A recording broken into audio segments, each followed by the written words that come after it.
तो मेरी लिखी हुई बैनर स्टोरी पढ़ के मेरा उत्साह बढ़ गया। मुझे लगा कि नहीं यार, मैं गॉड गिफ्टेड है, कुछ ईश्वर ने तुझे दिया है। तो सिरसा से दिल्ली आया था। चौटाला साहब जो मुख्यमंत्री थे, उनका एडिशनल प्रेस एडवाइजर बन के मैं दिल्ली में आया था। तो मैंने वहां बैठे ये तय कर लिया भी अगर मैं सिरसा से चल के दिल्ली आया हूँ, वापस नहीं जाऊंगा, चाहे कुछ भी हो। शुरू में 6-7 साल जो है वो कांग्रेस वाले लोग हमारे चैनल के रिपोर्टरों को घुसने नहीं देते थे। टोटल टीवी पूरा बुलंदियों पे था, चढ़ने लगा। तो किसी ने चौटाला को कहा कि ये चैनल विनोद का है। बोला विनोद का नहीं हो सकता, किसी और ने पैसे लगाए होंगे, उसने तो मेरे पास रहते हुए 4 रुपए कमाए नहीं। मेरा एक मानना है, जीवन जो है वो चलने का नाम है, जीवन रुकने का नाम नहीं। 10 सीटों पे आदमी घुमाए और उसका जो मैंने रिजल्ट देखा वो ये था कि खट्टर साहब 100% वापिस आएंगे। तो पर्ची खर्ची मेरे दिमाग में बैठ गई भी ये बिना पर्ची और बिना खर्ची वाली सरकार है। और अपोजिशन में ऐसी एक पार्टी है जो जिसको पता है कि अगर लोग खट्टर ने अगर ईमानदारी से धड़ाधड़ नौकरी दे दी तो हमारी जिंदगी खराब हो जाएगी। पत्रकारिता का जो पेशा है वो इतना आसान नहीं है। सिर्फ उसमें एडवांटेज एक है कि ये बिना डिग्री का जॉब भी आप कर सकते हो। नमस्कार, स्वागत है कंचन टीवी पर। कंचन टीवी की टीम अक्सर आपके सामने खासकर राजनीतिक व्यक्तियों को लेकर आता है, सामाजिक व्यक्तियों को लेकर आता है।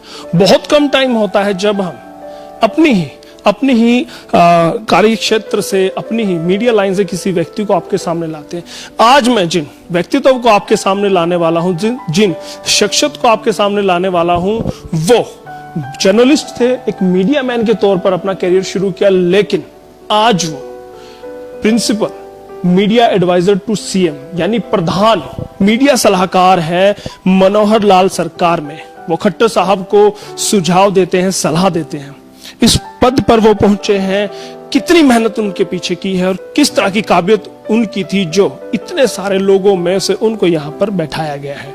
और क्या फायदा यहां पर बैठकर वो मीडिया के लिए, मीडिया जनों के लिए, आम जनता के लिए करने वाले हैं। वही सवालों के जवाब ढूंढने के लिए हम यहाँ पर पहुंचे हैं। सबसे पहले मैं स्वागत करता हूं मेहता साहब कंचन टीवी पर आपका। नमस्कार जी, आपके दर्शकों को मेरी तरफ से बहुत बहुत शुभकामनाएं। आपने मुझे इनवाइट किया, मेरे से बातचीत की, आपका भी मैं बहुत आभार व्यक्त करता हूं। मेहता साहब, मेरे लिए इतना इजी नहीं था इंटरव्यू, क्योंकि मैं पहली बार एक वरिष्ठ पत्रकार के सामने बात कर रहा था, लेकिन मेरा जो धर्म है मुझे यहाँ तक खींच ले आया। सबसे पहले जानना चाहूंगा, मेरे दर्शक भी जानना चाहते हैं कि मीडिया मैन के तौर पर आपने शुरुआत की थी, कौन कौन सी समस्याओं से पार पाके आप मीडिया में बने रहे और आपने कैसे कैसे काम किया, वो हमारे दर्शक जानना चाहेंगे। तो मैंने अपनी जर्नलिज्म की शुरुआत जो है वो एक बहुत ही छोटे अखबार से शुरू की थी और एक जिले से शुरू की थी। और मेरे पास कोई जर्नलिज्म की डिग्री आज भी नहीं है और उस वक्त भी नहीं थी।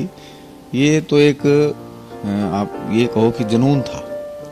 ऐसे लगता था कि जैसे पत्रकार बनके मैं बहुत कुछ बदल सकता हूँ। हालांकि जब आप सोचते हो और जब आप व्यवहार में आते हो तो दोनों में जमीन आसमान का अंतर होता है। तो मैंने शुरुआत की थी, हमारे सिरसा से एक श्री इंद्र मोहन शर्मा जी हैं जिन्होंने पाक्षिक अखबार निकाला था। वो 86-87 का दौर था, आज से 35-36 साल पहले। उस वक्त लोकल लेवल पे पाक्षिक की भी काफी वैल्यू होती थी। तो मैं उस वक्त स्टूडेंट ही था, बस ये मान लीजिए कि मैं कॉलेज गोइंग था और मैंने पहली खबर पर दर परत में लिखी थी। और मेरा उत्साह इसलिए बढ़ा कि वो खबर हमारे संपादक ने अपने पहले पन्ने पे उसको लिया था और बैनर स्टोरी ली थी। मुझे अच्छी तरह से तो बैनर स्टोरी थी। तो मेरी लिखी हुई बैनर स्टोरी पढ़ के मेरा उत्साह बढ़ गया। मुझे लगा कि नहीं यार, मैं गॉड गिफ्टेड है, कुछ ईश्वर ने तुझे दिया है, तो इसका इस्तेमाल कर। तो क्या आपको लगा था कि पढ़ते वक्त जब आप पढ़ते थे तो क्या आपको लगा था कि आपकी लेखनी में वो दम है कि आप पत्रकारिता में जाके एक नई इबारत गढ़ सकते हैं? नहीं, पहली दफा जब मैंने खबर लिखी थी तो मैंने फ्लो में लिखी थी। जो मेरे मन में था, जो घटना मेरे सामने थी, उसको मैंने वैसे की वैसे ही उसको चरितार्थ कर दिया। जो मैंने फील किया वैसे की वैसे ही मैंने लिख दिया। उसमें मैंने भावनाओं को आपने कलम के जरिए कागज पर उतारा जो हूबहू थी, पढ़ने वाले को लगा कि हाँ भाई ये बिल्कुल सटीक चित्रण है। नहीं, वो एक्चुअली वो पॉपुलर इसलिए हुई कि वो ट्रू स्टोरी थी। मैं वो ट्रू स्टोरी भी बता देता हूँ क्या थी। उस वक्त किसान के पास बिजली बिल भरने के पैसे बहुत कम होते थे, क्योंकि मेरा जो सिरसा जिला है आज से 30 साल 35 साल पहले बहुत ज्यादा फसलें वहां नहीं होती थी, ना तो अच्छे बीज होते थे, ना अच्छी खाद होती थी, ना टाइम पे पानी मिलता था। तो किसान जो है ना अपनी सारी कमाई जो है वो खेत में लुटा देता था, और वो बिजली का बिल नहीं भर सकता था। मतलब 25, 30, 40% किसान जरूर ऐसे रहे होंगे जिनके कनेक्शन हर साल कटते थे, माली हालत अच्छी नहीं थी। तो वो एक किसान का कनेक्शन काटने गए थे बिजली वाले, तो उसने मौके पे वहां कोई 700-800 रुपए का बिल था, गांव से इकट्ठे कुट्ठे करके उनको पैसे पकड़ा दिए भी मेरा कनेक्शन ना काटो। तो वो क्या करा, उन्होंने उनको एक रसीद दे दी। वो रसीद थी नकली, वो पैसे जमा हुए नहीं, कनेक्शन उसका उन्होंने काटा नहीं, उससे पैसे ले लिए और पैसे एसडीओ और जेई ने जेब में डाल ली।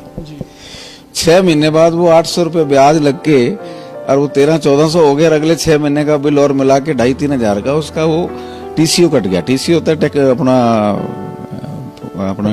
टेम्परेरी डिस्कनेक्शन ऑर्डर कट गया उसका, टीडीओ बोलते हैं उसको। तो वो किसान रो रहा था कि मैंने तो पैसे भरे थे। तो उस वक्त ये कैमरा बाइट वाइट होती नहीं थी, ना उस तरह के होते थे। तो मैंने क्या किया कि वो जो रसीद उस किसान ने मुझे दिखाई, वो रसीद उससे मैंने लेके फोटो स्टेट करवा ली, और फोटो स्टेट करवा के और अपने खर्चे पे किराया भर के, उस वक्त 6.5 रुपए लगते थे बस पे, सरसा से हिसार गया, वहां से ब्लॉक बनवा के लाया, उस रसीद का ब्लॉक बनवाया। उस ब्लॉक से वो उस वक्त क्योंकि ये हाई टेक्नोलॉजी थी नहीं, जो प्रेस देसी प्रेसों पे छपता था, तो ब्लॉक लगा के वो खबर छपी। ब्लॉक में इसलिए बनवा के लाया कि ताकि लोगों को विश्वास हो कि ये खबर बिल्कुल सच्ची है। तो खबर हिट हो गई, वहीं से शुरुआत हुई। तो वहीं से दुनिया के सामने विनोद मेहता जी आए।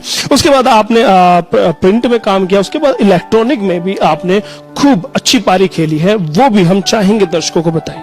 देखिए, मैं आपको बताता हूँ, इलेक्ट्रॉनिक की जो पारी है वो कई बार वो एक कहावत है ना कि आप पंजाबी में कहते हैं कि कुबड़े को लात मारी उसका कुब निकल गया, वो सीधा होके दौड़ने लगा। ये एक्चुअली मैं सिरसा से दिल्ली आया था, चौटाला साहब जो मुख्यमंत्री थे उनका एडिशनल प्रेस एडवाइजर बनके मैं दिल्ली में आया था। तो मेरे जिम्मे था इलेक्ट्रॉनिक मीडिया को संभालना।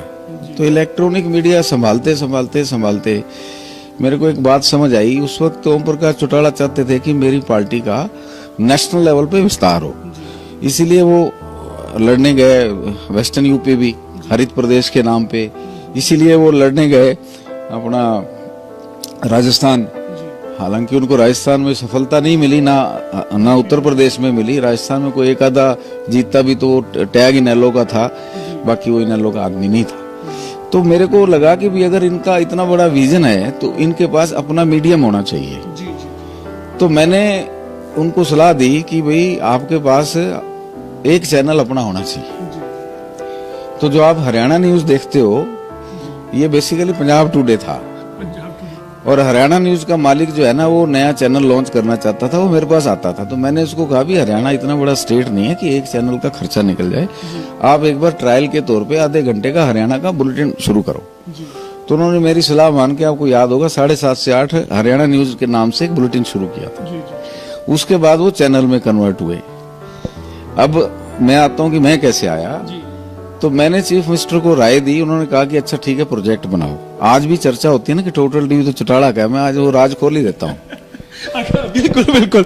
दर्शकों को मैं बताना चाहूंगा, विनोद मेहता जी ने टोटल टीवी पर मेहनत की, लेकिन उनका एक पूर्वाग्रह था जो उनके पीछे हमेशा लगा रहा कि चौटाला साहब का वो चैनल है। आज वही बताना चाहते हैं मेहता साहब। तो वो मैंने उनको राय दी, तो उन्होंने कहा अच्छा प्रोजेक्ट को स्टडी करो, बनाओ। तो मैंने मेहनत करके 6 महीने लगा के वो प्रोजेक्ट रिपोर्ट बनाई। तो चीफ मिनिस्टर को मैंने दी, भाई ये प्रोजेक्ट रिपोर्ट है।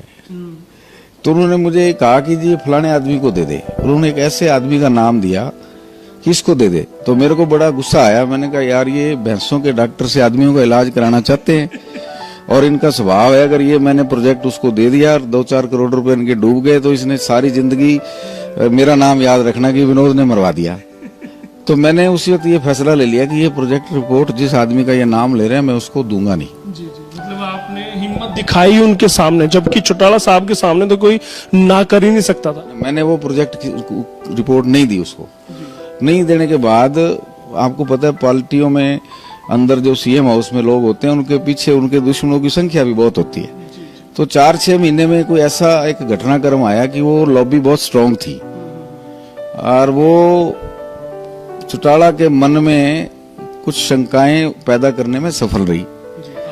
हाँ, तो मैंने कोई बात नहीं, मेरे को अपने कर्म पे विश्वास था, तो मैंने खुद ही कह दिया कि ठीक है आप कोई और बढ़िया मीडिया एडवाइजर रख लो, मैं जा रहा हूँ।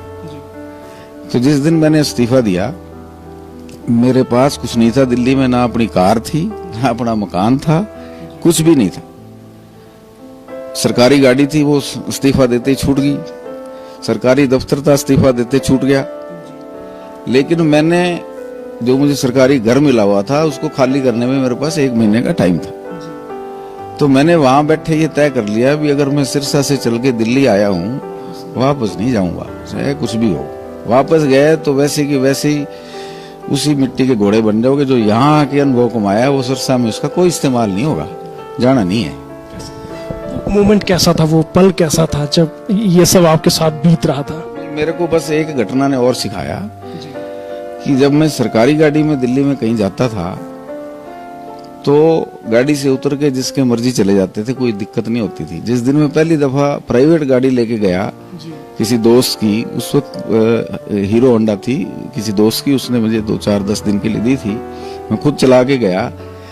तो मेरे को पार्किंग लगाने में, गाड़ी लगाने में दिल्ली में पार्किंग का इतना बड़ा नेक्सस था, आप गाड़ी नहीं लगा सकते।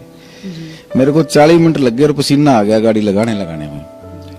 तो उस दिन मेरे चोट लगी, भाई दिल्ली में टिकना जो है इतना आसान नहीं है। दिल्ली में रुकना टेढ़ी की है, लेकिन रहना दिल्ली में ही है, ये डिसाइड कर लिया था मैंने। जिद बना ली थी आपने? दिल्ली में ही रहना है और जो सीखा है उसका इस्तेमाल करना है, वो कुछ और नहीं करना। कुछ और नहीं करना। हाँ, जो आपका अनुभव रहा है उसी का इस्तेमाल करेंगे। जो सीखा है उसका इस्तेमाल करो। हमेशा होता क्या, लोग सीखते कुछ हैं करते कुछ है, उसमें मार खा जाते हैं। जो सीखा है वही करना है। तो मेरे को एक पानीपत के बिजनेसमैन है, उनकी मेरी अच्छी दोस्ती थी, तो मैंने उनसे कहा कि अपन एक चैनल चलाते हैं, चैनल शुरू करते हैं। वो एग्री हो गए। हमें उस वक्त कोई बजट और इस पूरे रैकेट का कुछ पता नहीं था, ये कितनी बड़ी गेम है, कितना बड़ा खेल है। मतलब सिर्फ ये लगे एक चैनल अपना हो, उस पे काम करना है। खड्डे में गिरता गिरता सीखता है जी। तो मेरे पास ले देके टोटल जो है मैंने एक मेरे पास सिरसा में एक स्कूल की बिल्डिंग कोई साहित्यकार बेच गया था, वो मेरे पास थी, वो मैंने बेच दी, सस्ते में बेच दी। थोड़े बहुत पैसे और थे, ले लवा के सारा जुगाड़ जो इकट्ठा करके ना, और वो मैंने उसको छाती से चिपका लिया कि इससे चैनल चलाऊंगा। हालांकि वो अमाउंट इतनी नहीं थी कि उससे कोई चैनल चलाया जा सके। फिर बाद में वो पानीपत वाले और हमने मिलके उसको शुरू किया। हमने 3.5 करोड़ रुपए का फाइनेंस लिया स्टेट बैंक ऑफ इंडिया अपना पानीपत से, और वो चैनल हम 1 साल में चलाने में सफल हो गए। उसके बाद की कहानी लंबी है, कैसे ऊपर आया, कैसे नीचे आया। लेकिन ये जो, और शुरू में 6-7 साल जो है वो कांग्रेस वाले लोग हमारे चैनल के रिपोर्टरों को घुसने नहीं देते थे। उसमें 24 जो उनका अकबर रोड का ऑफिस है, कहते थे चौटाला का चैनल है। तो मैंने भी कभी जाके किसी को सफाई नहीं दी। मैंने कहा इसकी सफाई, इसका जो स्क्रीन है और इसका जो दर्शक है वो अपने आप बताएगा। मुझे किसी को जाके ये साबित नहीं करना कि मैं क्या हूँ क्या नहीं हूँ। आपकी खबरें, आपका काम, आपकी एडिटोरियल ताकत ये अपने आप करेगी। एक सवाल मेरे जहन में आता है कि जब आपने टोटल टीवी बना दिया, उसके बाद क्या चौटाला साहब ने संपर्क करने की कोशिश की आपसे? नहीं, मेरा जब मैं उनसे इस्तीफा दे के आ गया था तो 3-4 साल उनसे कोई ना फोन पे ना कहीं कोई राम नहीं हुई, ताल्लुक नहीं रहा। लेकिन जब टोटल टीवी पूरा बुलंदियों पे था, चढ़ने लगा, तो किसी ने चौटाला को कहा कि ये चैनल विनोद का है बोला विनोद का नहीं हो सकता, किसी और ने पैसे लगाए होंगे, उसने तो मेरे पास रहते हुए 4 रुपए कमाए नहीं, तो चैनल कहां से चला लेगा। तो उनको थोड़ा शौक लगा भाई यार ये चढ़ कैसे गया चैनल। होता भी है, फिर कई बार अफसोस भी होता है कि यार आदमी तो मेरा था, बाहर चला गया, जो भी मतलब होता है। तभी उन्होंने कमेंट मार दिए, ये उन्होंने मेरे सामने नहीं, मुझे लोगों ने बताया। वहां से आपने शुरुआत की, उसके बाद बुलंदियों पे आपने टोटल टीवी को रखा। उसके बाद अगर आज प्रेजेंट टाइम की बात की जाए, आप प्रिंसिपल एडवाइजर हैं टू सीएम, किस तरह का इस अपनी कामयाबी को आप देखते हैं, या इसको एक अपने करियर में एक पड़ाव के तौर पर देखते हैं? देखो मेरा एक मानना है, जीवन जो है वो चलने का नाम है, जीवन रुकने का नाम नहीं।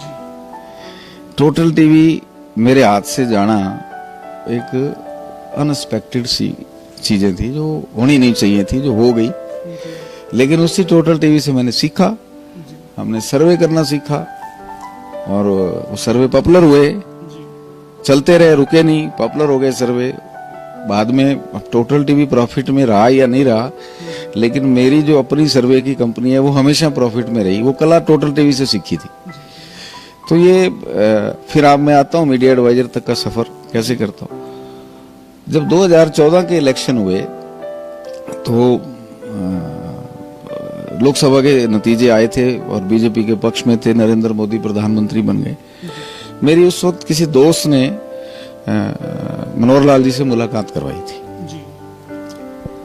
उस वक्त वो चीफ मिनिस्टर नहीं थे, लेकिन वो इलेक्शन की तैयारी करवा रहे थे बीजेपी के लिए। उनको खुद भी अंदाजा नहीं था कि अगला चीफ मिनिस्टर भी मैं बनूंगा ना, हम जीत भी जाएंगे। कुछ नहीं, ये सब तैयारियां थी। उन तैयारियों के संदर्भ में हम दोनों मिले। तो जब मैंने हरियाणा के संदर्भ में कोई बात की और काफी देर डिटेल में विस्तार से बात की, तो शायद मुझे ऐसा लगता है कि वो मुलाकात जो है बीज पड़ गया था। जो आज मैं हूं, ये उसका बीज उस वक्त पड़ गया था। उनके जहन में था कि ये आदमी पॉलिटिकली काफी अंडरस्टैंडिंग रखता है, तो काफी रास्तों में को ठीक करने में हेल्पफुल हो सकता है। तो वहां से ये हमारा रिश्ता। वजह रही कि 2014 से लेकर 2021 में आपको मौका दिया गया। ये समय होता है। देखो 2014 में जब नतीजे आए, अब इतने सालों से बीजेपी में बहुत लोग हैं जो पार्टी के लिए स्ट्रगल कर रहे हैं। जब पार्टी 2 सीटें जीतती तब भी वो इनके साथ खड़े होते थे। तो बहुत लोगों का एक उम्मीद होती है कि जब वो सरकार में आए हैं तो उनको कुछ महत्व दिया जाए। तो चीफ मिनिस्टर ने अपने हिसाब से जिस जिसको एडजस्ट करना था एडजस्ट किया। लेकिन हमारे से उनके संपर्क पहले साल तो ज्यादा मैं आया गया नहीं, उनके राज के पहले साल तो मैं ज्यादा गया नहीं आया गया। दूसरे साल में मैंने देखा, भाई सच्ची बात बता रहा हूं कि इस व्यक्ति पे जितना ये ईमानदार है और जितना ये प्रदेश के लिए करना चाहता है, इस व्यक्ति के खिलाफ कोई एक गैंग खड़ा हो गया जो इनका मोराल तोड़ना चाहता है, जो इनके काम को डिस्टर्ब कर रहा है। तो उस संदर्भ में मैं 1-2 बार मिला और मैंने उनको कुछ राजनीतिक राय दी। अब मुझे पता नहीं उन्होंने उसका कितना इस्तेमाल किया, कितना इस्तेमाल नहीं किया, लेकिन कहीं ना कहीं चीजें सुधरने लगी। और जब ये तीसरे साल में सरकार प्रवेश कर रही थी, तो तब मुझे एक सर्वे के लिए कहा गया। मैंने वो सर्वे किया नहीं, मैंने सोचा ऐसे ही कैजुअल कहा गया है। तो उसके बाद मैं हरियाणा में घूमा तो मेरे को लोगों ने कहा भी बीजेपी कहाँ है, 10 सीटें नहीं आंदी। ये वो लोग बोलते थे जो आज भी बोलते हैं कि अगली बार ये नहीं आएगा, ये वही लोग थे। मैं उसी बेल्ट में ही गया था। कोई कहता था 4 सीटें नहीं आंदी, और जो घने चौखे होते थे कहते थारो कटरी को नहीं जीतते करनाल हूं, अरे तो सीट ही छोड़े हो, ये तो गुड़गांव तो लड़े, करनाल तो लड़े हुई को नहीं। तो ये सब चीजें मेरे को काफी डरा रही थी। फैक्ट तो ये कि एक बार मैं भी डर गया, यार ये क्या हाल है। तो एक दिन फिर मैंने फैसला लिया कि भाई जब पूरा देश कह रहा था कि कांग्रेस को 150 सीटें नहीं आंदी और मैं कह रहा था कि कांग्रेस 200 पार करेगी, तो उस वक्त मैंने कैसे सर्वे कराया था, कैसे निर्णय लिया था, वैसे ही निर्णय आज लेंगे। तो मैंने उसी तरीके से एक बड़ा प्रश्न पत्र तैयार किए और 10 सीटों पे मैंने अपने आदमी घुमा दिए। 10 सीटों पे आदमी घुमाए और उसका जो मैंने रिजल्ट देखा वो ये था कि खट्टर साहब 100% वापिस आएंगे, पर उसके लिए इनको थोड़ा एक्चुअल इश्यू जो जनता के अंदर घूम रहे हैं वो इनके कान में पहुंचने बहुत जरूरी है। जनता की नब्ज पकड़नी पड़ेगी। और वो सर्वे था जिसने मेरे को प्रभावित किया, वो जींद विधानसभा का सर्वे था और उस वक्त इनेलो वाले एमएलए की मौत नहीं हुई थी, किसी को पता नहीं था वहां बाई इलेक्शन होगा। उस वक्त भी वहां से बीजेपी चुनाव जीत रही थी। अगर उसी एमएलए के खिलाफ चुनाव वैसे ही हो जाता है एक ट्रायल के दिए तो बीजेपी चुनाव जीत रही थी। वहां से मेरा हौसला बढ़ गया। तो मैंने एक बात पकड़ ली कि भाई मेरिट पे नौकरी खट्टर साहब दे रहे हैं, लोग इसको बड़ा लाइटली ले लेंगे जो मेरिट पे दे रहे हैं। मैंने कहा भी ये मेरिट पे नौकरी हरियाणा में तो कोई दे ही नहीं सकता था। 1966 में हरियाणा बना, यहाँ तो सरकारें ही नौकरी देने और खोसने के नाम पे चलती है और चली जाती है, आ जाती है, पर्ची और खर्ची चलती है। तो पर्ची खर्ची मेरे दिमाग में बैठ गई भी ये बिना पर्ची और बिना खर्ची वाली सरकार है। तो मतलब वो टैग लाइन कहीं ना कहीं मेहता जी की देन है। देन नहीं, मैं नहीं बनाई, वो मैंने अपने हाथ से लिखी, पेन से लिखी। तो मेरे को टाइपिंग नहीं आती, मैं बता दूं, आज भी बहुत कम आती, गूगल की मदद से करता हूँ। हाँ मैं नहीं वॉइस टाइपिंग नहीं, अब तो गूगल अपने आप सपोर्ट करता है। उस वक्त इतना कुछ नहीं था और मैंने टाइप सीखी नहीं थी, तो मैं अपने पेन ही मेरा टाइप राइट। आपने जब ये लाइन बनाई बिना पर्ची बिना खर्ची तो सीएम साहब को सीधे बताई या किसी के? सीएम साहब को ही दी। 14 अगस्त 2017 को शाम को मैं गुड़गांव में, इन्होंने झंडा लहराना था अपना गुड़गांव में 15 अगस्त का, मैं वहां मिला और मैंने कहा जी ये आपकी सरकार का बटर ये है, मक्खन ये है, ये 2 लाइनें हैं, इसके बाई प्रोडक्ट और हैं 500 बाद में देखेंगे, लेकिन बटर ये है, इसको आप आजमाओ। तो सीएम साहब ने नेक्स्ट डे उसको आजमाया और वाकई में उसने काम किया, बहुत काम। फिर उसका रिस्पांस आना शुरू हुआ।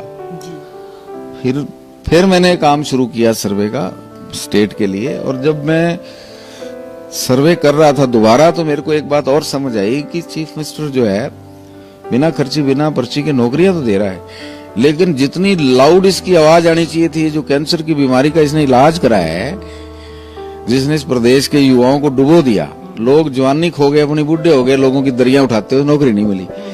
इसने जो इलाज किया ना, उस इलाज की आवाज में कोई धमक में कुछ कसर है। तो जब मैं इन्वेस्टिगेशन करने लगा तो मेरे को ये पता लगा कि एक नेक्सस बना हुआ है कि जब भी सरकार नौकरी निकालती है वो कोर्ट में जाके उसका स्टे ले आते हैं हाई कोर्ट से, और वो केस पेंडिंग हो जाते हैं। हमारे सिस्टम की कमजोरी है, केस लंबे चलते हैं, इसलिए धमक नहीं है। 40,000 से ऊपर नौकरियां हाई कोर्ट में स्टे हो रखी हैं। तो हमने वो सारा लिस्ट बना के चीफ मिनिस्टर साहब को बताया कि ये समस्या है कि फैब्रिकेटेड सी स्टोरी लेके और लोग जाके स्टे ले आते हैं, कोर्ट की मजबूरी है, उसको सुनना सबको पड़ता है और ये डेट लेते रहते हैं और किससे लंबे हो रहे हैं। तब सीएम साहब ने एडवोकेट जनरल से बात करके कहा भी ये सारे केस मेरिट पे फटाफट लगवाओ, इसको प्लीड करो, हम लोगों को रोजगार देना चाहते हैं। और अपोजिशन में ऐसी एक पार्टी है जो जिसको पता है कि अगर लोगों खट्टर ने अगर ईमानदारी से धड़ाधड़ नौकरी दे दी तो हमारी जिंदगी खराब हो जाएगी। उनको अपना डर था हमारी जिंदगी खराब हो जाएगी, हमारी राजनीति खत्म। तो फिर उस 6 महीने सीएम साहब ने धड़ल्ले से केस फटाफट लगवाए, कह के अपने सारे वकीलों को लगाया वही केस लगाओ, और रिजल्ट आने लगे, धड़ाधड़ रिजल्ट आने लगे तो आवाज आने लगी। उसी की धमक है। तो फिर यहाँ पर सेक्रेटरिएट के 8वीं मंजिल पर मेहता साहब की नेम प्लेट कब और कैसे लगी, वो भी हमारे दर्शक जानना चाहेंगे। मुझे इस बात का कुछ पता नहीं है कि सीएम साहब के मन में कब आया, क्यों आया और कैसे आया। जब मैं मिलता तो रेगुलर था, जब एक एजेंसी के रूप में हम उनके साथ काम कर ही रहे हैं तो मैं मिलता तो रेगुलर हूं ही, इसमें तो 5 साल से मिलता हूं, इसमें कोई दो राय ही नहीं। तो एक दिन उन्होंने कहा कि यार तुम काफी टाइम से बैक एंड से काम कर रहे हो, पर्दे के पीछे कर रहे हो, तो अगर आप आगे आ जाओ तो आपको कोई इतराज है। मैंने कहा जी हम तो आपके साथ हैं, आगे रखो पीछे रखो, आपके काम करना है, आपके साथ है, तो जो आपकी इच्छा हो। उन्होंने ठीक है मैं कुछ सोचता हूँ, बस इतनी बात हुई। फिर 5-6 दिन पड़े या 10 दिन पड़े वो ऑर्डर हो गए। तब आप ऑर्डर हुए और आज मेहता साहब यहाँ पर हैं। अभी तो बात हुई कि आपने कैसे कैसे ये पायदान एक एक करके चढ़ा है और सीएम साहब के आप आज विश्वास पात्र हैं, वो हुआ। जब आप यहाँ इस पद पर बैठे हैं, प्रिंसिपल मीडिया एडवाइजर हैं, आपको यहाँ पर रखा गया था मुख्यमंत्री को सलाह देने के लिए, लेकिन सलाह से इतर भी एक काम आप कर रहे हैं कि जितने भी जर्नलिस्ट हैं, जो मीडिया हाउसेस हैं, उनके जो यूट्यूबर हैं खासकर, उन पर भी आपकी कृपा दृष्टि है। आप वहां तक जो निचले छोर पर है उन तक भी आप सोचते हैं, उनकी भलाई के लिए, उनके वेलफेयर के लिए काफी सोचते हैं। पीछे काफी सुर्खियों में भी रहा ये आपका सोचना, उसको लेकर क्या कहना चाहेंगे? कहां से ये दिमाग में आया और क्या क्या आपने सोचा है इस सब के बारे में? पत्रकारिता का जो पेशा है वो इतना आसान नहीं है। सिर्फ उसमें एडवांटेज एक है कि ये बिना डिग्री का जॉब भी आप कर सकते हो। अगर आपको आईएएस बनना है तो यूपीएससी पास करनी पड़ेगी, और अगर आपको एचसीएस बनना है तो एचपीएससी पास करनी पड़ेगी। इसमें एक ही सुविधा है कि आपको डिग्री की जरूरत नहीं। सब कटाक्ष कर रहे हैं। मैं इसको एक्सप्लेन करूंगा भाई, मैं खुद बिना डिग्री का हूं, कटाक्ष कैसे करूंगा? लेकिन साइमल्टेनियसली ये बहुत टफ भी है और इसमें कोई प्रोटेक्शन नहीं है। मान लीजिए 60 की उम्र में, 55 की उम्र में आके आपके पास आपके अखबार ने आपकी छुट्टी कर दी, आप बताओ कहां जाओगे? कोई पेंशन नहीं, कोई और सुविधा नहीं, और जबकि अमूमन होता ही यही है। नहीं है ना। तो कैसे सरवाइव करोगे? जिंदगी के जो आखिरी जवानी तो आदमी की कट जाती है औखी सौखी, जब तीसरा दौर, चौथा दौर से पहले तीसरा आता है, उस वक्त अगर आपके पास रोजगार ना हो, या अखबार ना हो, या कोई चैनल ना हो, या प्लेटफॉर्म ना हो, आप क्या करोगे? तो मैं उस फील को समझता हूँ। मैंने 400 रुपए, 500 रुपए सारा महीना कलम तोड़ के 500 रुपए के चेक लिए हुए अपने अखबारों से। मैक्सिमम रीच मेरी एक ही बार टच करी थी 6,000, और उसके बीच में कभी 800, कभी 1600, कभी 1500। हाँ, तो मुझे वो अच्छा, फाइट कितनी करनी पड़ती है, रिस्क कितने लेने पड़ते हैं, कब कौन आपका दुश्मन बन जाए, कहाँ ठोकू लगा दे, कोई समझ नहीं आता। हाँ, तो बड़ा ये तो पत्रकार ज्यादातर जो है ना, जो जीते हैं वो जुनून से जीते हैं। उनके अंदर जो खून है वो जुनून का है। कितना बड़ा पेशा दे दो, लेकिन अगर एक बार अखबार में लिखने का मुंह लग गया तो अगला अपनी फैक्ट्री भी बर्बाद कर दे, पर लिखेगा जरूर। ये जुनून पे चलती है। मतलब नशा, एक तरह का नशा है। ये अफीम से भी बड़ा नशा है। जैसे अफीम का एडिक्शन हो जाता है ना, तो आदमी रोटी छोड़ देता है। ये पत्रकारिता एक जुनून है। तो साहब, अब आपने हाथों में लिया है कि आप भला करेंगे पत्रकारों को। क्या आपने खाका तैयार किया है, ब्लूप्रिंट आखिर विनोद मेहता जी का है क्या? मेरा बड़ा साफ सुथरा सा है कि एक स्टेट के तौर पे गवर्नमेंट जितना प्रोटेक्शन पॉसिबल दायरे में दे सकती है उतना देना चाहिए, ताकि पत्रकारों को फेयर कलम चलाने का मौका मिले।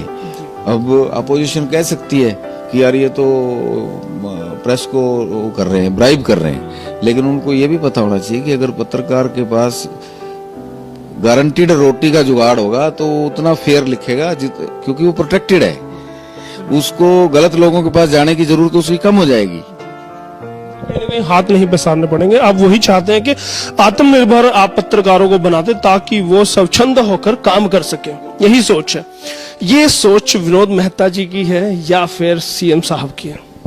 देखिए, हमारे सीएम का तो कोई मैच ही नहीं है। वो एक परिवार और एक फादर के रूप में सबके लिए सोचते हैं। वो केवल मेरे लिए, आपके लिए नहीं, सबके लिए अच्छा सोचते हैं। मैंने तो ऐसा देखा नहीं किसी व्यक्ति में इतना मतलब हाई लेवल का, जो उनके अंदर समाज सेवा का और समाज के हर वर्ग की सेवा का जो पेनिट्रेशन है, ये बहुत ही rare of the rarest combination है। ऐसे व्यक्ति बहुत कम मिलते हैं।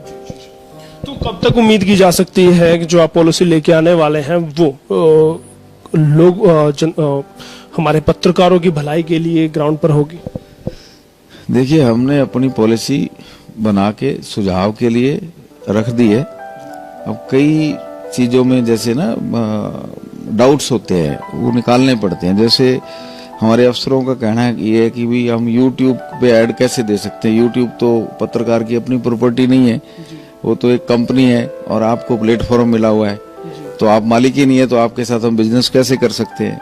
इस तरह की कई क्वायरीज अभी चल रही हैं, लेकिन मेरे को लगता है कि इसका जो परिणाम होगा वो कंठ छटके साफ सुथर के, जैसे चाय की छाननी में से हम जब छानते हैं तो नीचे बहुत गरम गरम बढ़िया चाय मिलती है और पत्ती ऊपर रह जाती है, ये इसमें भी हो जाएगा, पत्ती ऊपर रह जाएगी। 2021 के आखिरी तक हम उम्मीद कर सकते हैं कि पॉलिसी आ जाएगी। देखो मेरे को इसमें आप डेट बाउंड मत करो, मैं खुद को डेट बाउंड करके चल रहा हूँ कि भैया जल्दी होनी चाहिए। देखिएगा, साफ गोई से बात कहते हैं कि इस पर हम काम कर रहे हैं और काम जल्दी हो इसको भी सुनिश्चित मेहता जी ने किया है। मेहता जी चिरपरिचित अंदाज में ही बात करते हैं। मेहता साहब, एक सवाल मेरा पर्सनली आपसे रहेगा, आपकी लेखनी आपको यहाँ इस मुकाम तक लेकर आई है, आपकी जो नॉलेज थी पॉलिटिक्स को लेकर वो आपको यहाँ तक लेकर आई, या आपकी शालीनता, जो आप मधुर शालीनता और मध्यम सी आवाज में अपनी बातें करते हैं, वो खूबी आपको यहाँ तक पहुंचाई है? देखिए, आप जब सोने की टिक्की लेके जाते हो जेवर बनवाने के लिए, तो ये सुनार की खूबसूरती होती है कि उस टिक्की से कितने जेवर निकाल के दे दे, है ना। तो मैं कहता हूँ खबर को भी एक सुनार की तरह लिखो, है ना, ताकि खूबसूरती वो लगे, खूबसूरती और प्रोडक्ट ज्यादा निकल के आए, और डूब के लिखो। और जब लिखने बैठो तब जो इधर उधर के अगल बगल के असर है वो छोड़ दो। और अगर बाई द वे, एक मैं बता रहा हूँ, अगर आपको बाई द वे कोई मजबूरी है कि आप किसी के असर में कुछ लिखना चाहते हैं तो उसके असर में भी लिखो, लेकिन सिर्फ उसकी खूबियों पे लिखो। तो सब आज की डेट में अगर आपकी पहली पसंद प्रिंट को कहा जा सकता है, इलेक्ट्रॉनिक को? नहीं, हर मीडियम की अपनी वैल्यू है। इसको अगर अम्ब्रेला प्रोडक्ट लें तो हम इसको कहते हैं द इंडस्ट्री ऑफ कम्युनिकेशन। अब उसके बाद आता है the method of communication. Method of communication अखबार भी है, मेथड ऑफ कम्युनिकेशन टीवी भी है, method of communication social media भी है। एक जमाना था जब अखबार को डॉक्यूमेंट माना जाता था, और जब अमेरिका ने ईरान पे हमला किया और लोगों ने यहाँ सैटेलाइट पे बैठ के CNN से वो हवाई जहाज दौड़ते हुए बम गिराते हुए देखे, तो हमारे हिंदुस्तान में भी जो बिजनेसमैन थे उनके दिमाग में आया कि सैटेलाइट टेक्नोलॉजी से टीवी चलाने चाहिए। अब 20 साल टीवी का दौर चला। 2008-10 के बाद धीरे धीरे सोशल मीडिया का दौर है। फिर थोड़े 10 साल बाद कुछ और आ जाएगा। तो ये जो अम्ब्रेला ऑफ कम्युनिकेशन है, इसके मीडियम अलग अलग हो सकते हैं, वैल्यू अलग अलग हो सकती है, लेकिन जरूरत अब हर चीज की है।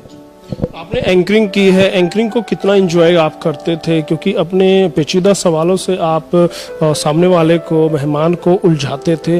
कितना एंजॉय किया आपने अपनी एंकरिंग को?